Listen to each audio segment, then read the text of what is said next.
Bismillahirrahmanirrahim. Assalamualaikum warahmatullahi wabarakatuh. Selamat siang Bapak Ibu, salam sejahtera untuk kita semua. Perkenalkan, nama saya Muhammad Azmi. Saya adalah salah satu dosen di STMIK Syekh Zainuddin Nahdlatul Ulama Anjani Lombok Timur, khususnya dosen pada program studi Sistem Informasi. Pada kesempatan hari ini, saya akan membuat video pernyataan diri dan memperkenalkan secara singkat terkait dengan mata kuliah yang saya ampu. Video ini dibuat untuk memenuhi salah satu syarat sertifikasi dosen tahun 2025 terkait dengan pernyataan diri dosen pada unjuk kerja Tridharma Perguruan Tinggi atau PDD UKT PT, khususnya pada bidang pengajaran. Nah, pada video PDD UKT PT ini, saya akan menjelaskan salah satu mata kuliah yang saya ampu dan merupakan bidang kepakaran saya, yaitu mata kuliah pemrograman 1. Mata kuliah pemrograman 1 ini merupakan mata kuliah wajib yang ditempuh oleh mahasiswa Sistem Informasi di STMIK Syekh Zainuddin Anjani yang ditempuh pada semester ganjil, tepatnya pada semester 5. Mata kuliah pemrograman 1 ini sendiri memiliki bobot 3 SKS yang akan ditempuh mahasiswa selama 1 semester. Nah, kemudian mata kuliah ini selama 1 semester terdiri dari 16 kali pertemuan, di mana 2 kali pertemuan merupakan UTS dan UAS, dan 14 kali pertemuan merupakan tatap muka. Nah, pada mata kuliah ini mempelajari dasar-dasar pembuatan program dengan implementasi menggunakan bahasa pemrograman PHP. Adapun materi pada mata kuliah ini secara umum adalah pengenalan pemrograman PHP dan Visual Code, variabel dan tipe data, operasi aritmatika, struktur kondisi atau percabangan, struktur perulangan atau looping, koneksi dengan database, view data dari database dan manipulasi data, serta terakhir adalah membuat aplikasi sederhana. Pada saat perkuliahan berlangsung selama 1 semester, metode perkuliahan yang digunakan adalah metode hybrid, di mana metode ini menggabungkan proses perkuliahan tatap muka secara langsung di kampus dan perkuliahan dilaksanakan secara daring melalui platform Zoom Meeting.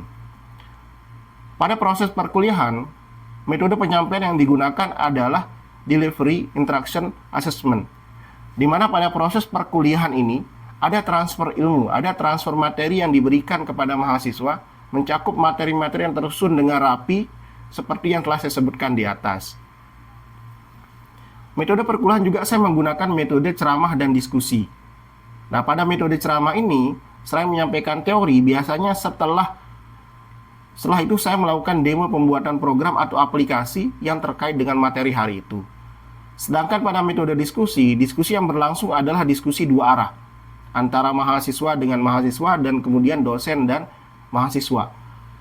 Biasanya sebelum perkuliahan berakhir, saya sering memberikan latihan-latihan berbasis proyek kepada mahasiswa untuk kemudian dipecahkan dan diterjemahkan dalam bahasa pemrograman yang diajarkan.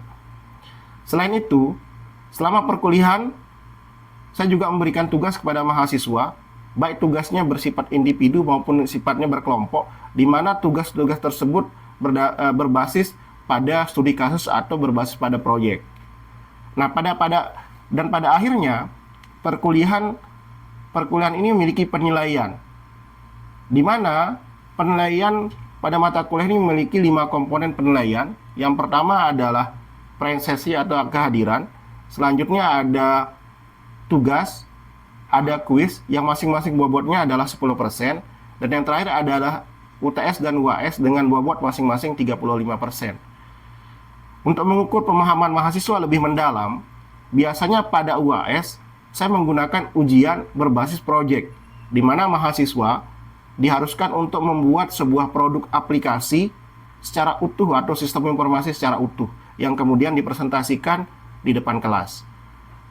Sedangkan untuk kemampuan akhir, tiap tahapan belajar atau sub CPMK dari mata kuliah ini adalah: pertama, mahasiswa mampu mempresentasikan sejarah, pengertian, tujuan, fitur, dan fase pemrograman PHP, mengenal dan menggunakan komponen-komponen dasar pemrograman. Sub-CMK selanjutnya, mahasiswa mampu mengenal, memahami, dan menerapkan variabel dan tipe data. Sub-CMK berikutnya, mahasiswa mampu mengenal, memahami, dan menerapkan operator aritmatik. Selanjutnya, mahasiswa mampu memahami konsep dasar kondisional dan perulangan. Sub-CMK 5, mahasiswa mampu memahami definisi dan menerapkan layout dengan integrasi PHP dan HTML. Sub-CMK berikutnya, mahasiswa mampu memahami definisi dan menerapkan metode post dan get pada form. Sub-CMK berikutnya, mahasiswa mampu membuat dan menyelesaikan program menggunakan operasi aritmatik. Sub-CMK berikutnya, mahasiswa mampu menghubungkan database MySQL dengan PHP. Selanjutnya, mahasiswa mampu membuat program dan menerapkan database serta melakukan manipulasi data. Sub-CMK yang selanjutnya adalah mahasiswa mampu memahami definisi dan menerapkan session pada form login multi-user dan form admin di sebuah program. Nah, sub-CMK yang terakhir atau yang 11 adalah mahasiswa mampu merancang sistem informasi secara sederhana. Demikian 11 sub-CMK dari mata kuliah pemrograman 1. Kemudian demikian video pernyataan diri dosen pada unjuk kerja Tridharma Perguruan Tinggi atau PDD UKT PT ini, khususnya pada bidang pengajaran. Dan yang terakhir adalah kita akan saksikan bersama cuplikan perkuliahan yang saya lakukan dengan mahasiswa melalui daring menggunakan platform Zoom Meeting. Terima kasih dan selamat menyaksikan.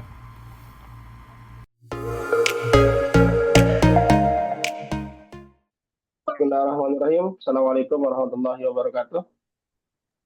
Waalaikumsalam warahmatullahi wabarakatuh. Siang, salam sejahtera untuk kita semua. Apa kabar semuanya? Alhamdulillah baik. Alhamdulillah baik, Pak. Terima kasih pada siang hari ini kita kembali melanjutkan perkuliahan kita untuk mata kuliah pemrograman 1. Nanti seperti biasa sebelum perkuliahan dimulai tinggal kalian melakukan absensi lewat Classroom. Seperti biasa kalian tinggal absen untuk merekod kehadiran perkuliahan kalian. Nah, pada pertemuan kali ini saya akan menyampaikan materi tentang bahasa pemrograman dan database. Saya share dulu materinya.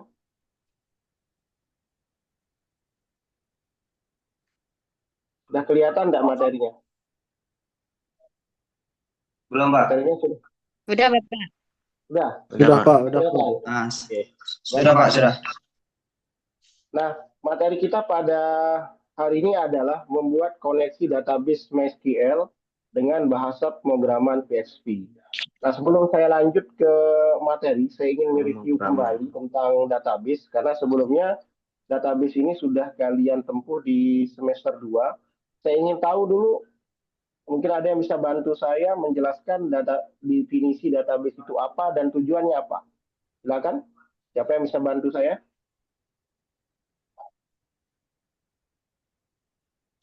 Silakan, boleh. Langsung diaktifkan mic-nya yang ingin bantu saya menjawab. Definisi database itu apa dan fungsinya apa? Yang Pak. Ya, silakan. Ya, definisi dari basis data yaitu adalah kumpulan data yang terorganisir dan terstruktur dalam suatu sistem komputer yang dapat diakses, dikelola dan diperbarui dengan mudah. Ya, adapun fungsi dari basis data untuk menyimpan data, mengelola data, mengambil data, mengintegrasikan data, dan mengamankan data, Pak. Baik, terima kasih. Nah, jadi itu sekilas ya tentang database. Tadi sudah disampaikan oleh temannya, sehingga saya tidak akan mengulang kembali tentang materi tentang database.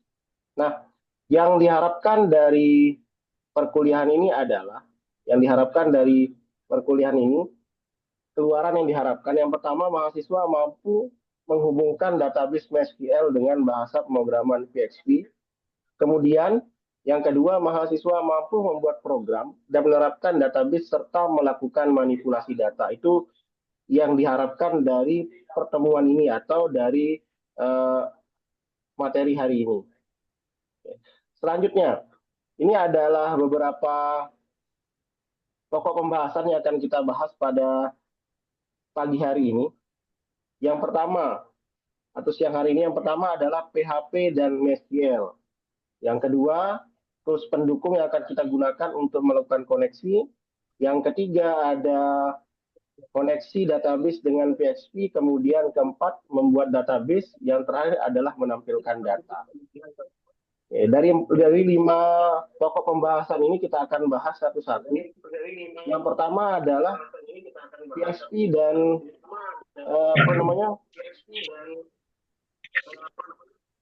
PHP dan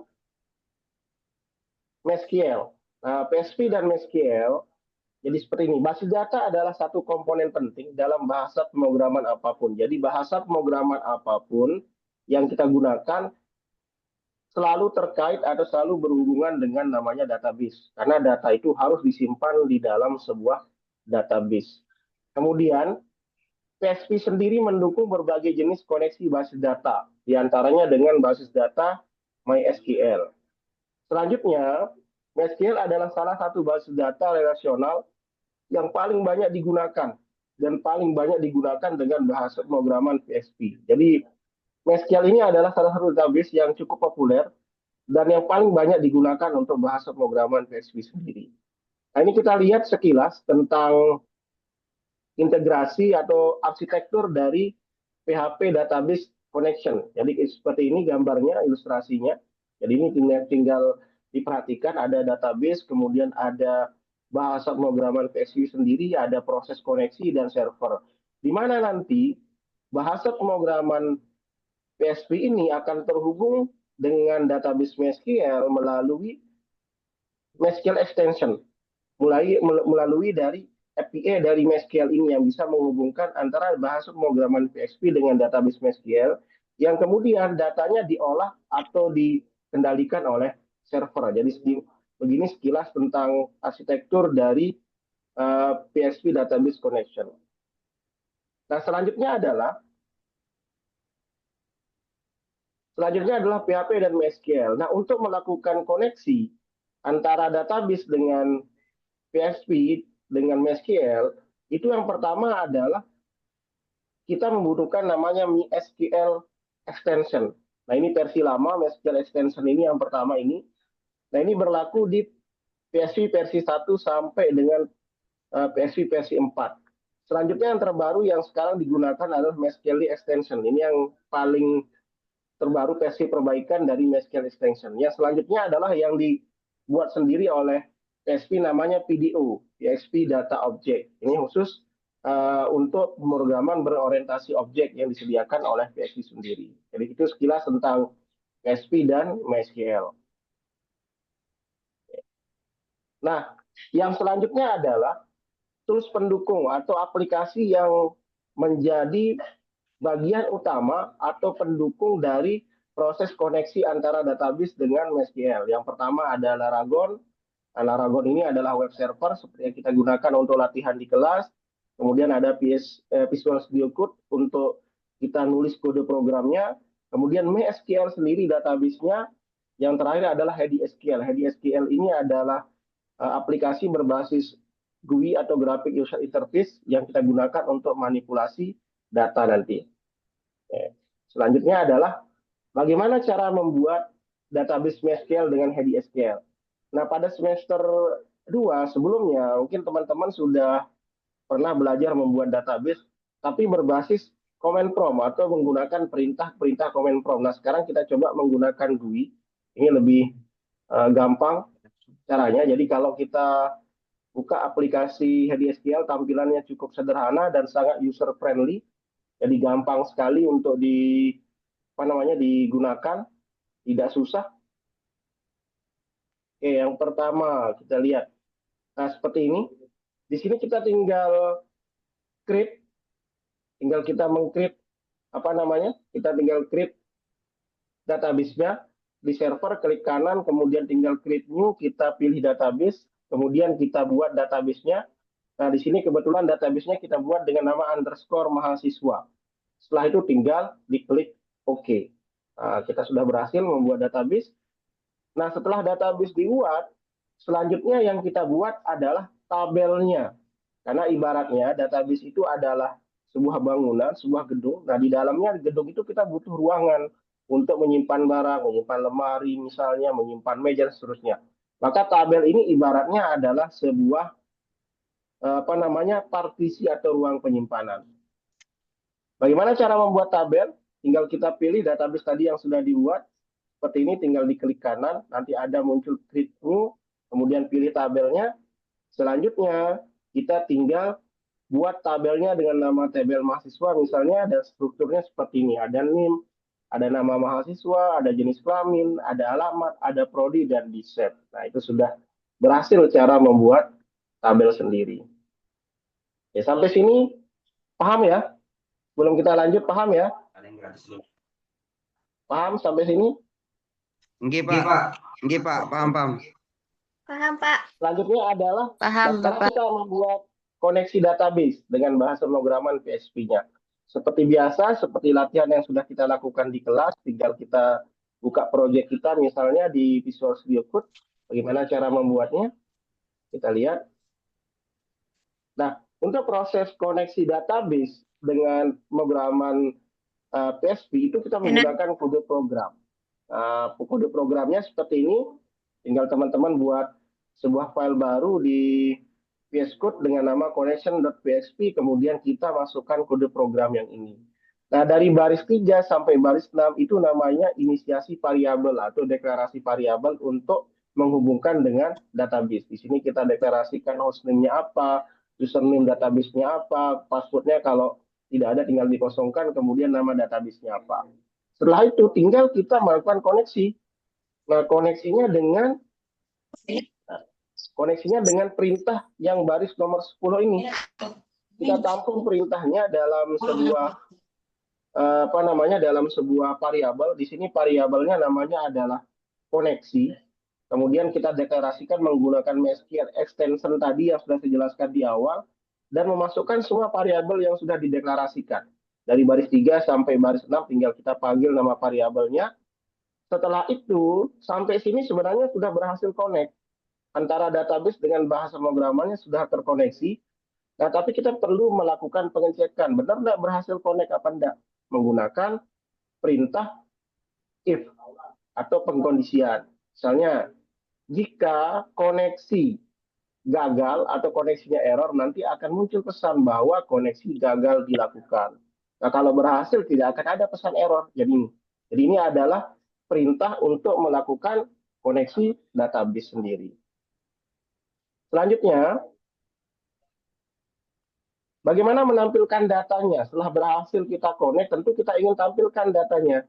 Nah, datanya kita tampilkan menggunakan teks HTML seperti ini. Nanti tinggal Anda buat file baru di VS Code-nya dengan nama index.php, kemudian kita masukkan kode program ini. Tadi sudah ada perintahnya, MySQL-nya untuk menampilkan, kita tinggal menggunakan MySQL command di sini dengan perintah select bintang from tabel mahasiswa. Ini artinya kita ingin menampilkan seluruh data pada tabel mahasiswa. Kemudian data yang sudah berhasil diambil dari tabel mahasiswa, tinggal kita ekstrak menggunakan perulangan for each. Sehingga datanya bisa ditampilkan. Nanti kalau dijalankan pada browser, nanti hasilnya akan seperti ini. Nah, ini datanya akan tampil seperti ini pada browser nanti pada saat dijalankan. Jadi itu secara sederhana bagaimana cara mengkoneksikan database MySQL dengan bahasa pemrograman PHP sendiri atau bahasa pemrograman PHP. Oke, itu sekilas. Itu cara mengkoneksikan database MySQL dengan PHP. Nanti kode programnya bisa kalian akses di link yang saya share di grup. Dan seperti biasa, saya kembali ingatkan pada teman-teman mahasiswa yang belum melakukan presensi, silakan bisa absen di Classroom. Kemudian di Classroom saya sudah upload modul ajar dan lembar kerja mahasiswa. Tinggal nanti kalian download. Dan lembar kerja mahasiswanya seperti biasa kalian kerjakan tugasnya kemudian diupload kembali di Classroom. Jadi demikian untuk materi hari ini. Nah, sebelum saya tutup perkuliahannya, ada yang mau bertanya? Silakan. Ada yang mau bertanya? Saya persilahkan satu pertanyaan. Silakan yang mau bertanya, saya silakan. Ini saya Tiang Pak, mau bertanya. Ya. Begini Pak, apakah database yang bisa diintegrasikan atau koneksikan dengan bahasa pemrograman PHP hanya MySQL atau database yang lain juga bisa gitu, Pak. Oke, terima kasih atas pertanyaannya. Jadi tadi sudah saya jelaskan di awal bahwa Ya, Pak. hampir semua database bisa terhubung dengan bahasa pemrograman PHP sendiri. Nah, tapi yang paling populer saat ini adalah ya MySQL, tapi hampir semua database. Jadi database itu kan ada MySQL. banyak, ada namanya database SQL, ada namanya database NoSQL. Kalau misalnya Ya, untuk Pak. MySQL biasanya digunakan untuk proyek aplikasi yang sifatnya sederhana atau yang kecil. Nah, kalau misalnya kita menggunakan database yang besar untuk data yang besar biasa menggunakan PostgreSQL. Kalau mengolah big data misalnya bisa menggunakan namanya NoSQL, ada MongoDB, ada MariaDB namanya. Nah, semua database itu bisa dihubungkan dengan database MySQL, dengan bahasa pemrograman PHP maksud saya. Begitu ya? Bisa dipahami? Bisa dipahami ya? Yang bertanya tadi mudah-mudahan sudah paham. Baik, demikian untuk perkuliahan kita hari ini, siang hari ini mudah-mudahan ada manfaatnya. Sekali lagi saya ingatkan ke mahasiswa yang belum melakukan presensi, silakan presensi di Classroom. Kemudian tugas dan modul ajar sudah saya upload di Classroom. Nanti tinggal teman-teman download dan dikerjakan tugasnya.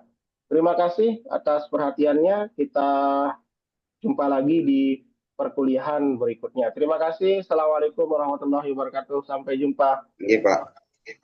Waalaikumsalam. Waalaikumsalam warahmatullahi wabarakatuh, Pak. Waalaikumsalam warahmatullahi wabarakatuh.